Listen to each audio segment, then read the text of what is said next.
नमस्कार, स्वागत है आपका यूट्यूब चैनल उल्टा चश्मा पर। लेकर आया हूं आपका अपना कार्यक्रम विश्लेषण विद वानखड़े। नीतीश कुमार ने क्या कहा, भारत रत्न दिया गया कर्पूरी ठाकुर जी को, ममता क्या कर रही है, ये सारी खबरें और इसका विश्लेषण तो आपने देखा होगा।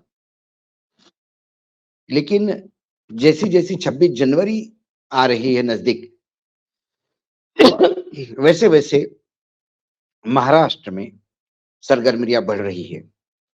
महाराष्ट्र की सरकार की रात की नींद हराम हो गई है। 26 जनवरी देश गणतंत्र दिन मनाएगा। राष्ट्रपति का एक दिन पहले भाषण होगा, परेड होगी, देश अपने अचीवमेंट पे इतराएगा।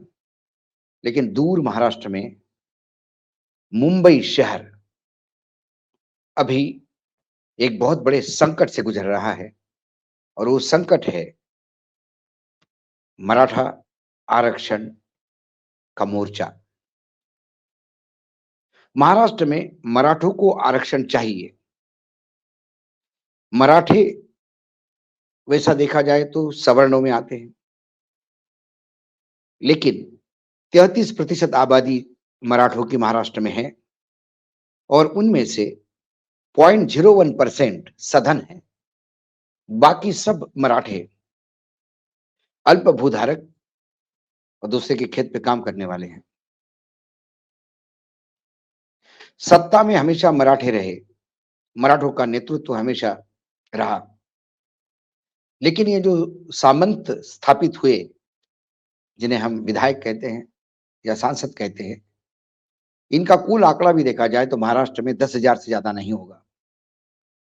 लेकिन 2.5 करोड़ मराठे के सामने वो 10,000 कुछ भी नहीं। बाकी बचे हुए मराठे अत्यंत गरीबी में जा रहे हैं। मराठों में एक कुणबी कास्ट आती है, सब कास्ट, जिसे ओबीसी माना गया है। बाय एंड लार्ज एक कहानी समझ इजी समझाने के लिए मैं बता दूं, जो लोग मराठे खेती करते हैं उन्हें कुणबी कहते हैं। ऐसा भी बोला जाए तो कोई बुरा गलत नहीं होगा। कई घरों में ऐसा है कि बड़ा भाई मराठा है, छोटा भाई कुणबी बताया है, रिकॉर्ड पे चल रहा है तो वही चल रहा है। मराठों में भी जो उच्च मराठे, 96 कुड़ी मराठे, 92 कुड़ी मराठे, 90 कुड़ी मराठे, उनमें भी एक फर्क है। तो जो मराठा नेतृत्व के नाम से शरद पवार से लेके नारायण राणे से लेके वर्तमान में एकनाथ शिंदे भी अपने आप को मराठा कहते हैं। विनोद तावड़े ये भी मराठा नेता है। चंद्रकांत पाटिल ये भी अपने आप को बीजेपी के मराठा नेता मानते हैं। ये तमाम मराठा नेता जानते हैं कि मराठों की हालत खराब है। मराठों को रिजर्वेशन दिया गया था, लेकिन रिजर्वेशन सर्वोच्च न्यायालय में टिक नहीं पाया। उसके बाद कोई किसी को दोषारोपित कर रहा है, कोई किसी को दोषारोपित कर रहा है।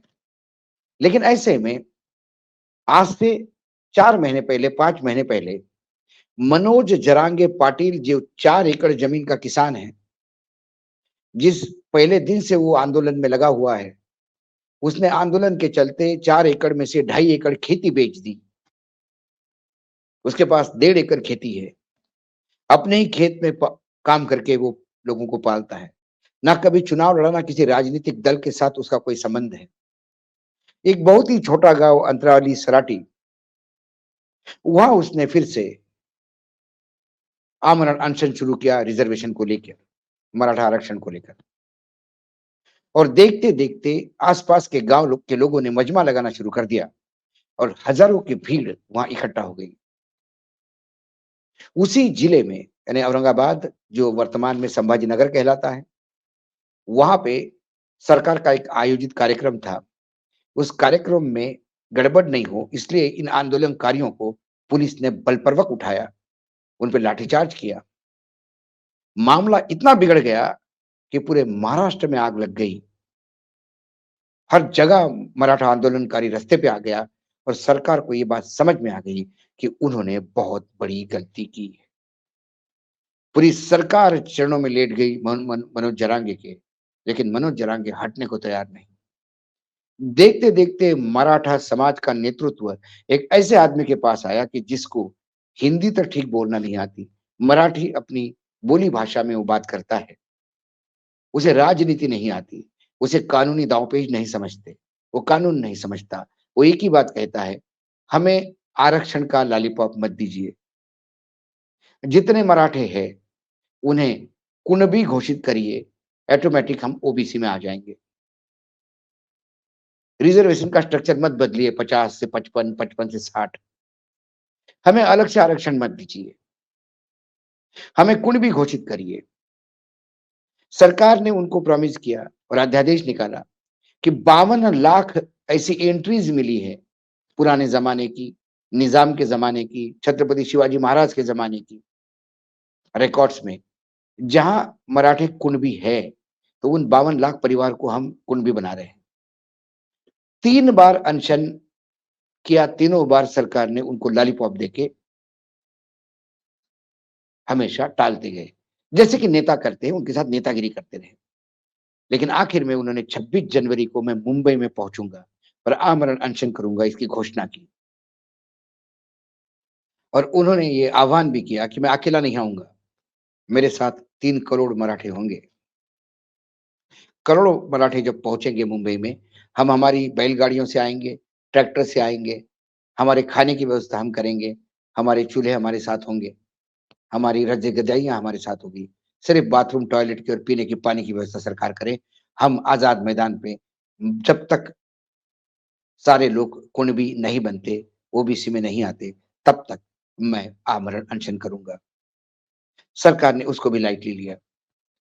सरकार उनके साथ खेलती गई और वो चुपचाप तमाशा देखता रहा। और वो दिन आ गया जिस दिन उनको मार्च करना था, और जैसे ही उन्होंने मार्च किया, आज वो पूना क्रॉस कर रहे हैं। मुंबई में 2 दिन में पहुँच जाएँगे 26 जनवरी को। उनके साथ लाखों की भीड़ है। उस भीड़ को देख के प्रशासन को समझ में नहीं आ रहा है कि इतने सारे लोग मुंबई आएँगे, तो मुंबई का क्या होगा? सरकार दिन-रात प्रयास कर रही है। गृह मंत्री, जो पूर्व मुख्यमंत्री, वर्तमान उप मुख्यमंत्री देवेंद्र फडणवीस, उन्होंने जमावबंदी की धारा लगा दी है, जिससे 5 से ज़्यादा लोग इकट्ठा नहीं हो सकते। लेकिन जरांगे ने कहा, हम तो घुसेंगे, हम पे गोलियाँ चलाएँ, मैं मर भी जाऊँ, तो भी वापस नहीं आऊँगा। दूसरी तरफ जब मराठे कुणबी बनना चाहते थे, तो वहाँ ओबीसी में से अब ये कई आरोप है कि सरकार ने ही एक खड़ा कर दिया कि राज्य का एक बड़ा सीनियर मंत्री छगन भुजबल, जो करप्शन के लिए 1.5 साल जेल में जा चुके हैं, 800 करोड़ के भ्रष्टाचार के रडार पे है ईडी के, लेकिन फिर ईडी के डर से वो बीजेपी वाले हो गए और अजित पवार के साथ अब मंत्री हैं। उन्होंने जरांगे के खिलाफ फ्रंट खोल दिया कि हम आपको कुणबी नहीं होने देंगे, क्योंकि आप ओबीसी बनेंगे तो हम ओबीसी कहाँ जाएँगे? ओबीसी वर्सेस मराठा एक नया संघर्ष शुरू हुआ और आज उस संघर्ष को नया मोड़ इसलिए मिला, आज विश्लेषित इसलिए कर रहे हैं खबर को, क्योंकि आज हाई कोर्ट में सदावर्ते नाम के एक सज्जन चले गए। उन्होंने मुंबई हाई कोर्ट को कहा कि जरांगे पाटिल लोगों के साथ आया तो मुंबई का क्या होगा? सरकार की तरफ से वकील ने कहा कि सब हम पूरी तरह रूप से कानूनी कार्रवाई तैयार करने के लिए तैयार बैठे हैं। सरकार को हलफनामा देना है 2 सप्ताह में, 2-3 सप्ताह में। दूसरी ओर नोटिस जारी किया जरांगे पाटिल को कि आप 2 सप्ताह बाद आके हमको बताइए कि आप क्यों आना चाहते हैं। हाई कोर्ट किसी भी विरोध करने वालों को रोक नहीं सकता, लेकिन फिर हाई कोर्ट को मुंबई का भी देखना होगा। सरकार यदि ये कहती है कि हम मुंबई वालों को कुछ नहीं होने देंगे, तो फिर जरांगे पाटिल के साथ क्या करेंगे? क्या इतना बड़ा मॉब हैंडल कर पाएँगे? ये डर सरकारी वकील को भी है। उन्होंने मैंने मुंबई हाई कोर्ट को ये भी कहा कि सर, हम कानूनी कार्यवाही करते समय कुछ अनहोनी हो गया तो हम क्या करेंगे? वो चाहते थे कि सर कोर्ट कुछ डायरेक्शन दे, लेकिन कोर्ट ने कहा सुशासन स्थापित करने के लिए कोर्ट का आदेश की जरूरत नहीं होती, वो आपका काम है, आप देखिए कैसा करना है। जब ये सारा मामला ज्यादा पेचीदा बन रहा था, उतने में ओबीसी समाज के तरफ से आज ऐलान हुआ। ओबीसी समाज के प्रकाश शेंडगे ने आज आह्वान किया कि 26 तारीख को यदि जरांगे पहुंचते हैं लाखों की तादाद में मुंबई में आरक्षण मांगने के लिए, तो जरांगे को ये आरक्षण ना मिले, ये मांग करते हुए हम ओबीसी लाखों के तादाद में हमारी भेड़ बकरियां जानवर लेके मुंबई में प्रवेश करेंगे। एक नया संकट फिर खड़ा हो गया। दिल्ली उस संकट की तरफ देख रहा है।